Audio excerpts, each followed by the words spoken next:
ډیرو درنو قدرمنو اوریدونکو پام وکړئ د نن ورځې تازه مهم او ورستي خبرونو ته. لومړی خبر، امریکایي رسنۍ وایي ډونالډ ټرمپ په راتلونکو ورځو کې له افغانستان څخه د سرتیرو د ایستلو اعلان وکړي. د امریکایي رسنیو د راپورونو له مخې ټرمپ غواړي چې په راتلونکو څو ورځو کې له افغانستانه د ټولو امریکایي عسکرو د وتلو اعلان وکړي او د دغه بهیر د بشپړ کولو کره نیټه به په ګوته کړي. تر دې وړاندې هم امریکایي رسنیو ویلي وو چې ټرمپ په راتلونکې اونۍ کې دغه اعلان کوي.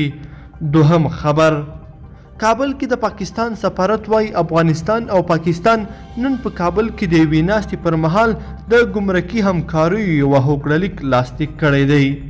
دریم خبر، د ملي دفاع وزارت وایي کمانډو ځواکونو د کندوز دشت ارچي ولسوالۍ له طالبانو څخه پاکه کړې ده.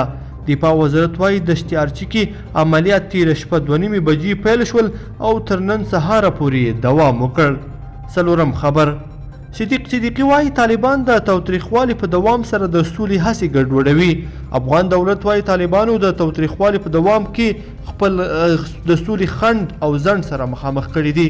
د ولسمشر ویان صدیقي نن په کابل کې وي خبري ناستې ته په خبرو کې یو ځل بیا طالبان د سولې پروسې په زیانمنولو تورن کړل او زیاته کړې ده چې دا ډله د تاوتریخوالي په دوام سره غواړي د سولې پروسه ګډوډه کړي.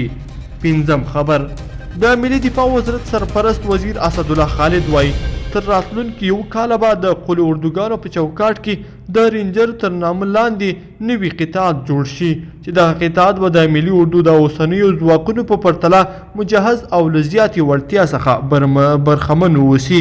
لیدونکو په دې هیله چې د نن ورځې دا تازه خبرونه به مو راسره تر پایه پورې لیدلي وي. که مو دا ویډیو خوښه شوې ویډیو لایک کړئ د سره او چینل سبسکرایب کړئ. تر بیا ښه وخت.